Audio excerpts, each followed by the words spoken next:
Transmitiendo desde Nueva York para Estados Unidos y América Latina, esto es Filos Conecta. Un espacio para conversar y hacer nuevos amigos alrededor de los valores judeocristianos. Aquí podrás conocer lo que la Biblia enseña acerca del pueblo de Israel. Recibamos al director de Filos Latino, Jesse Rojo. Saludos amigos de Filos Latino y gracias por sintonizar a Filos Conecta. Martin Luther King Jr.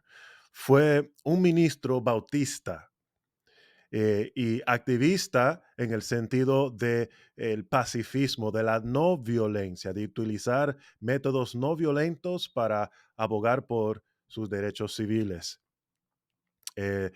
Martin Luther King Jr. se convirtió en el portavoz y líder más visible del movimiento estadounidense por los derechos civiles desde 1955 hasta su asesinato en 1968. Él siempre acreditó sus métodos eh, de no violencia y sus métodos pacifismos a dos figuras o a dos fuentes de influencia. Mahatma Gandhi, que fue uno de los líderes no violentas o pacifistas que lideró el derecho civil de los indios de Inglaterra.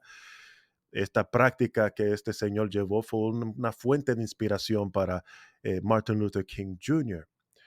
Pero además de esta figura histórica de la historia india, él también hizo referencia a la fe cristiana como una fuente de influencia y de inspiración en sus métodos de abogación de derechos civiles.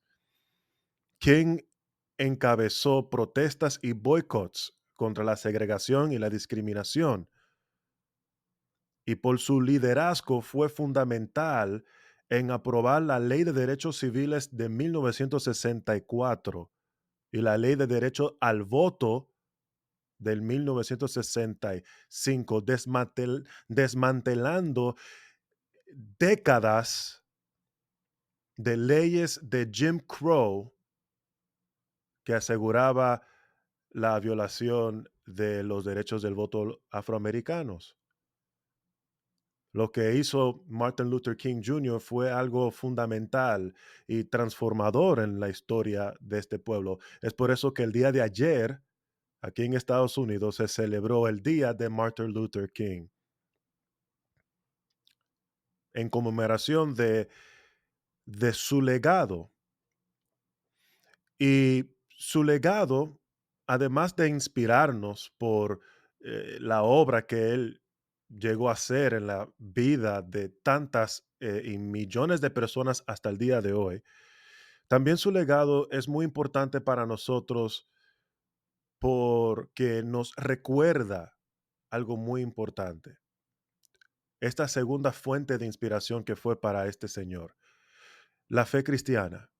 Cómo la fe cristiana nos inspira y nos conmueve para pensar en aquellos que más nos necesitan en la sociedad, para abogar para aquellos que no tienen voz, para hacer la fuerza de aquellas personas que son los más débiles y poder trabajar juntos, poner nuestros recursos para eh, el empoderamiento y el poder ayudar a otra persona que no necesita nuestra ayuda.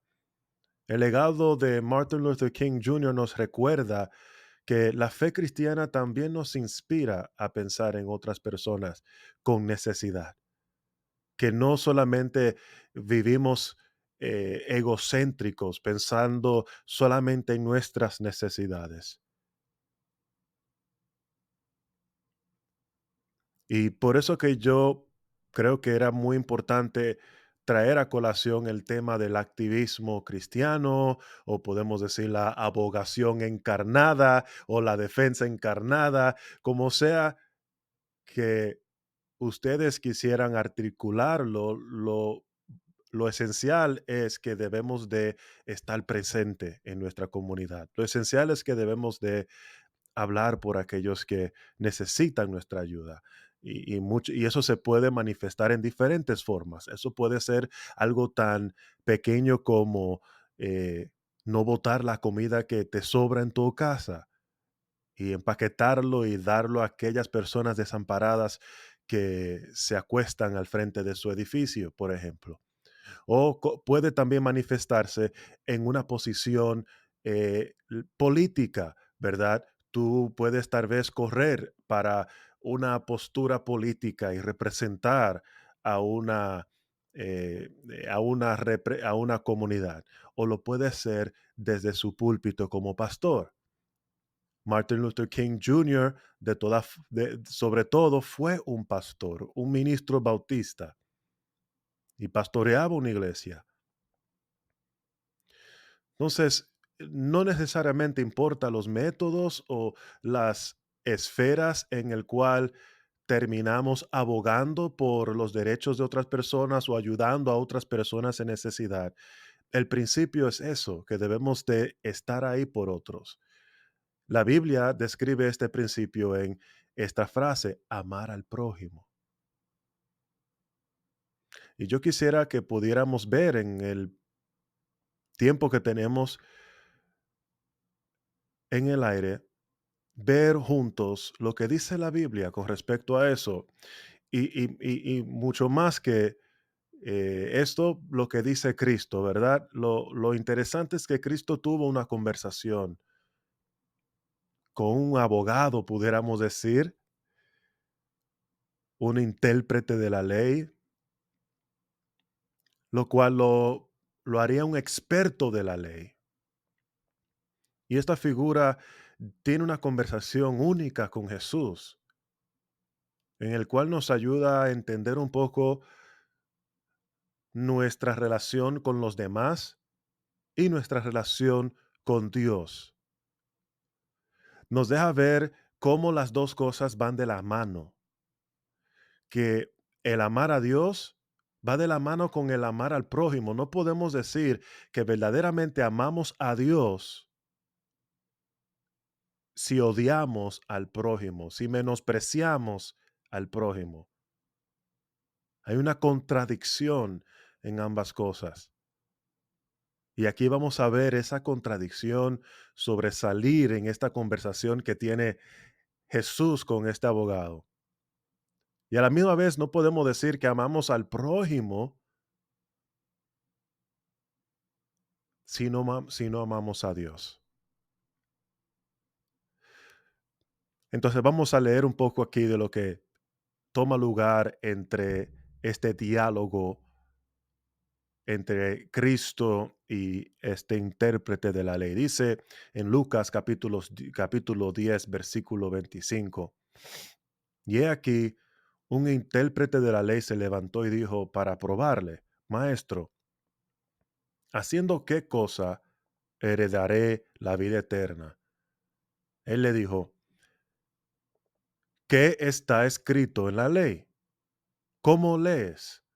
Me encanta cómo Jesús le responde aquí porque eh, este señor, este joven, es un intérprete de la ley. Se supone que él sabe lo que dice Moisés, ¿verdad? Lo que dice la ley. Y por ende, yo no sé si Jesús está como un poco jocoso siendo un poco jocoso con este intérprete de la ley, diciéndole qué dices, cómo lees, cómo dices tú, en otras palabras, cómo interpretas tú lo que dice las escrituras, sabiendo Jesús que él muy bien sabe la respuesta. Pero el problema no está en el conocimiento, el problema está en el comportamiento. Así que le responde aquel respondiendo, versículo 27, dice, amarás al prójimo tu Dios con todo tu corazón y con toda tu alma y con todas tus fuerzas y con toda tu mente y a tu prójimo como a ti mismo. Y le dijo Jesús al intérprete de la ley, bien has respondido. Muy bien. Esto es importante también porque la pregunta que este intérprete de la ley le está haciendo. Es una pregunta espiritual, es una pregunta teológica. eh, Haciendo qué cosa heredaré la vida eterna. O sea, eh, s- él está preguntándole al Salvador, al mismo Mesías de la salvación, ¿qué debo de yo hacer para yo adquirir esa salvación? ¿Qué cosa haré yo para yo heredar la vida eterna? Y aquí Jesús le está diciendo, bueno, ¿qué dice la ley? La respuesta está ahí, está en la ley, está en las escrituras. La respuesta siempre ha estado en las escrituras. El problema es que muchas veces no la buscamos ahí, la buscamos en otro lugar, pero ahí está. ¿Qué está escrito en la ley? ¿Cómo lees? Y aquel respondió y dijo, amarás al Señor tu Dios con todo tu corazón y con toda tu alma y con todas tus fuerzas y con toda tu mente y a tu prójimo como a ti mismo. Si recordamos bien en los evangelios, a Cristo se le hizo la pregunta, ¿cuál es el mandamiento más grande? Y él respondió con estas mismas dos respuestas, amarás a tu Dios y el segundo es tan importante como la primera, amar al prójimo. Esto es una pregunta fundamental. Y es tan fundamental que tiene que ver con tu destino final, tiene que ver con tu destino espiritual.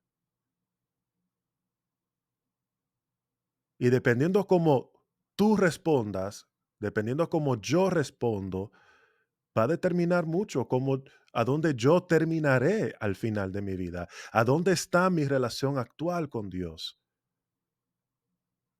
Eso se puede, eso se puede reflejar de acuerdo a cómo yo amo a Dios y de acuerdo a cómo yo amo al prójimo. La respuesta estaba buena, dijo Jesús. Bien has respondido. Haz esto y vivirás. Haz esto. Ama a Dios con toda tu fuerza, con toda tu alma, con toda tu mente y amas al prójimo. Tú haces eso y dice Jesús, vivirás. Vas a heredar la vida eterna. Ahora la respuesta es si estamos haciendo eso. La respuesta es si verdaderamente estamos amando a Dios y amando al prójimo como debemos hacerlo. Y esa respuesta es diferente para cada uno de nosotros. Eso es diferente para un esposo a su esposa, una esposa a su esposo, un hijo a su padre, un padre a su hijo, un anciano a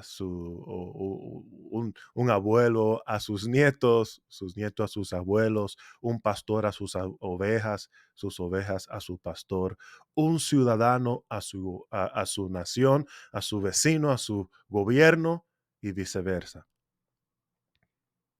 La respuesta va a ser diferente para cada uno de nosotros, pero la tenemos que responder porque eso es lo que espera Dios de nosotros. ¿Qué es lo que tú esperas Dios de mí?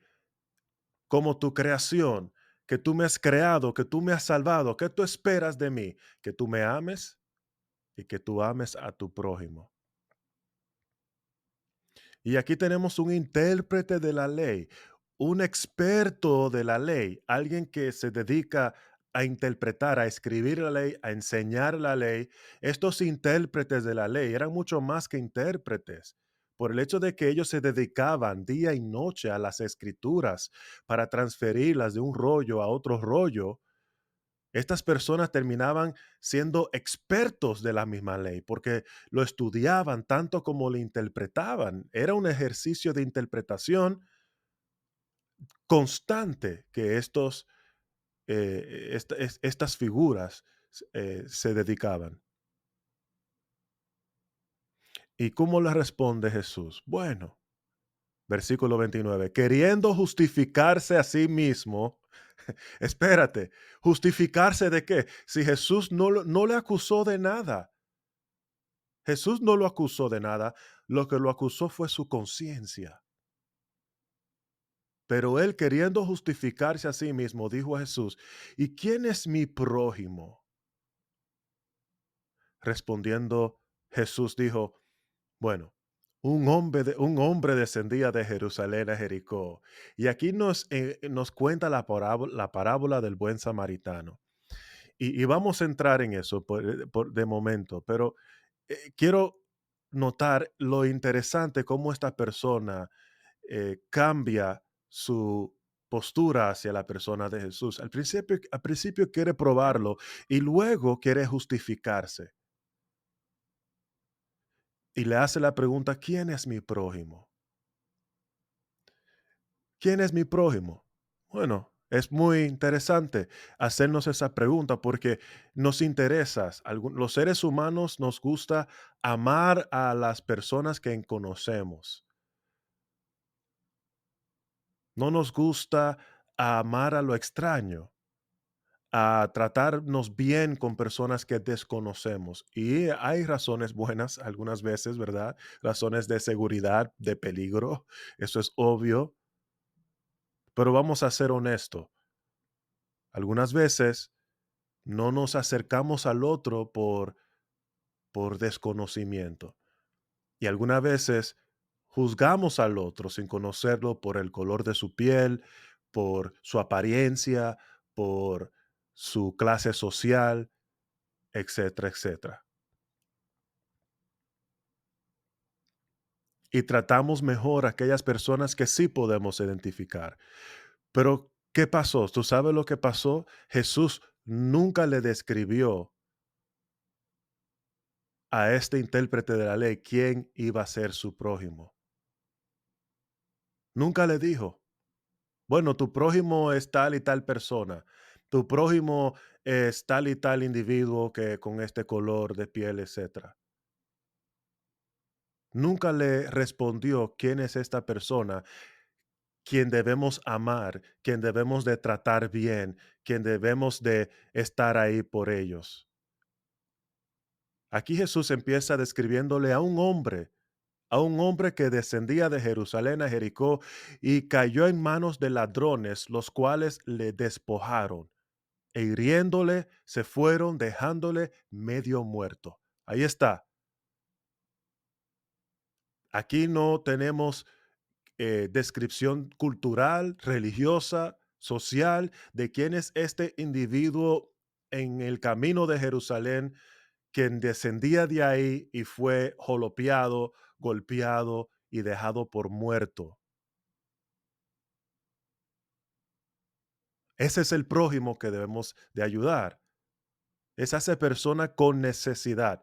No importa el color de piel, no importa su religión, no importa qué clase social sea. Dios quiere que nosotros estemos dispuestos a amar a esa persona.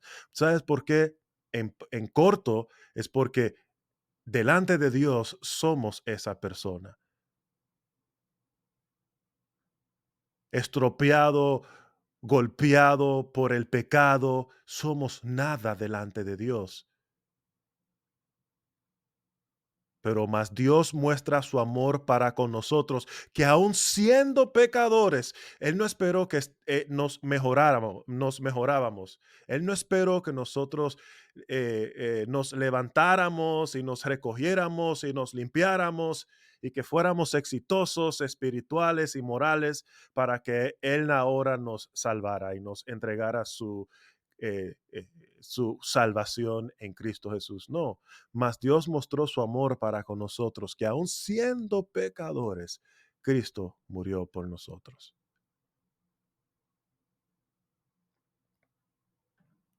Ahora, Jesús no le describió a este intérprete de la ley el prójimo que debemos de ayudar, pero él sí le describió a las demás personas que se negaron a ayudar.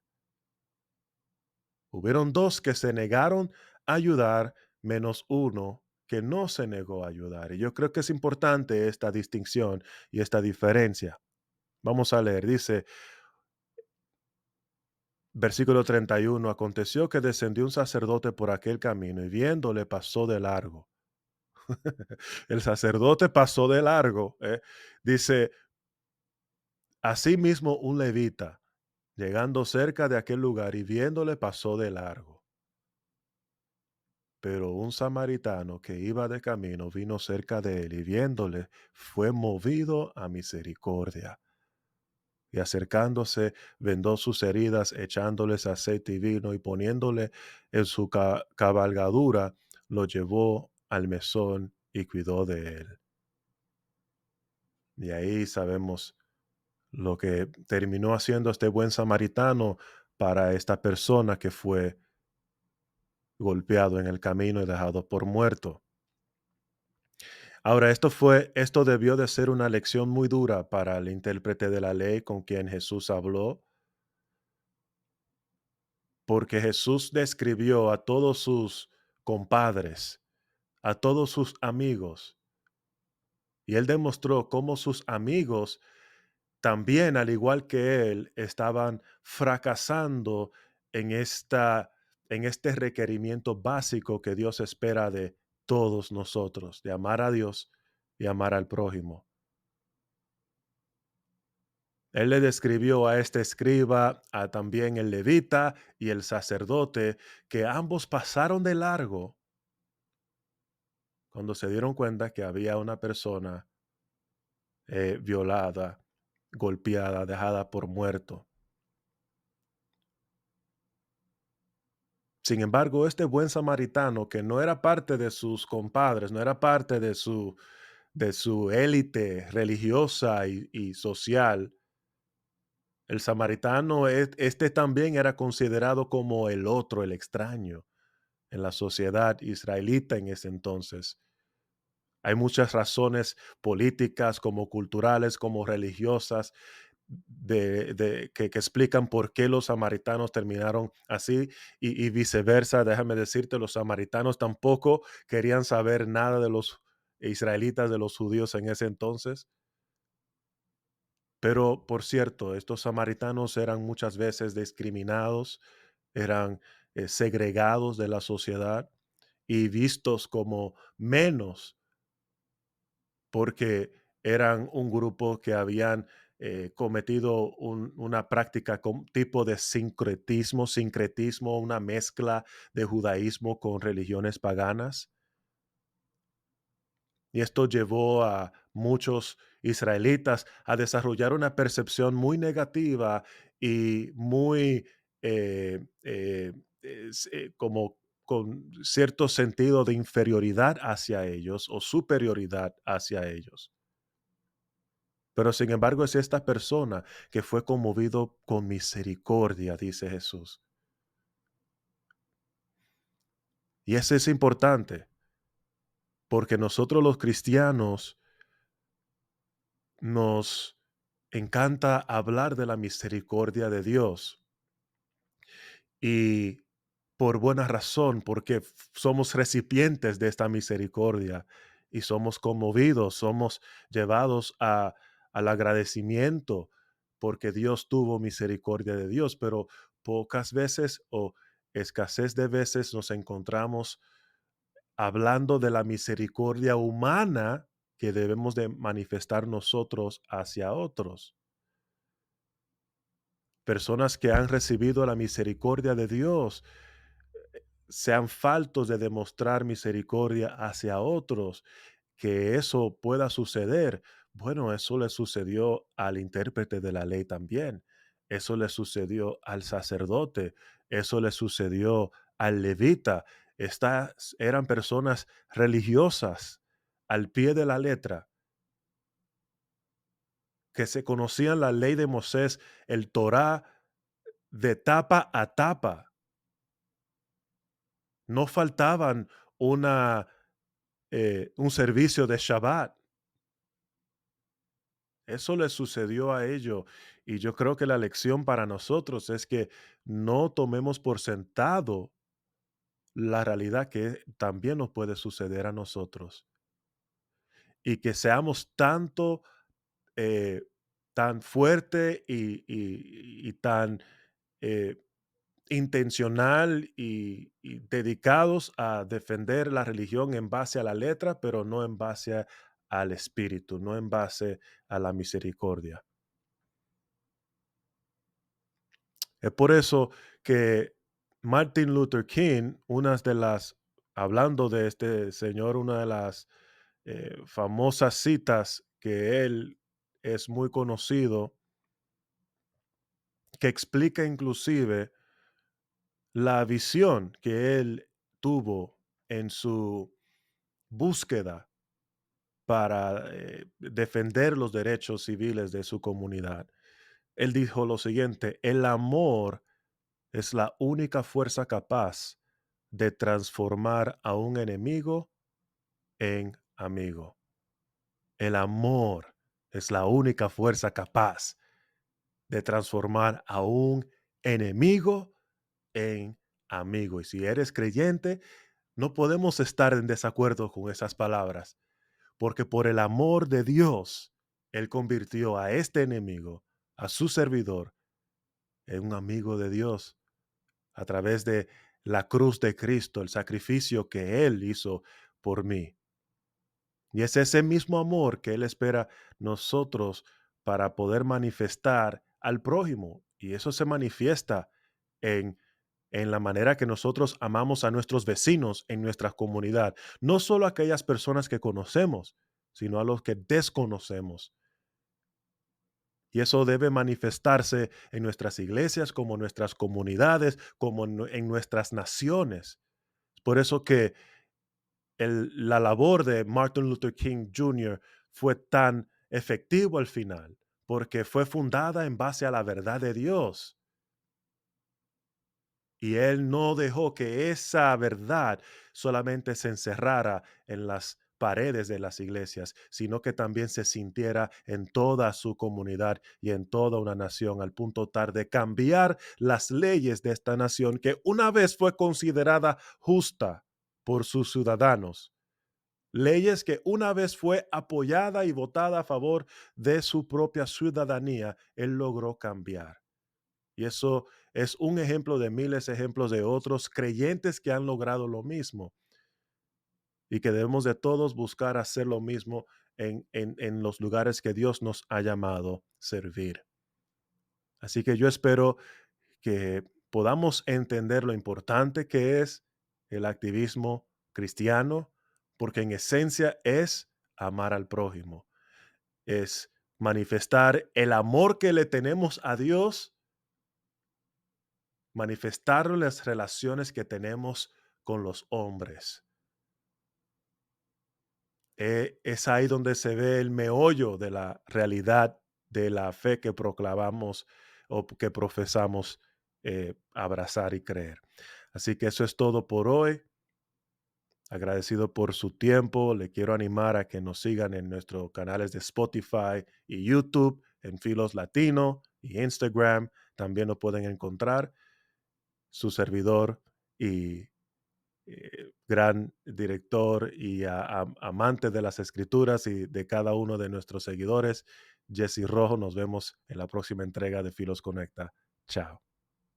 Gracias por acompañarnos en nuestro programa. Filos Conecta llega a ustedes gracias a Filos Project. Puedes encontrarnos en Facebook, Instagram y Twitter como @filoslatino. Nos vemos la próxima semana.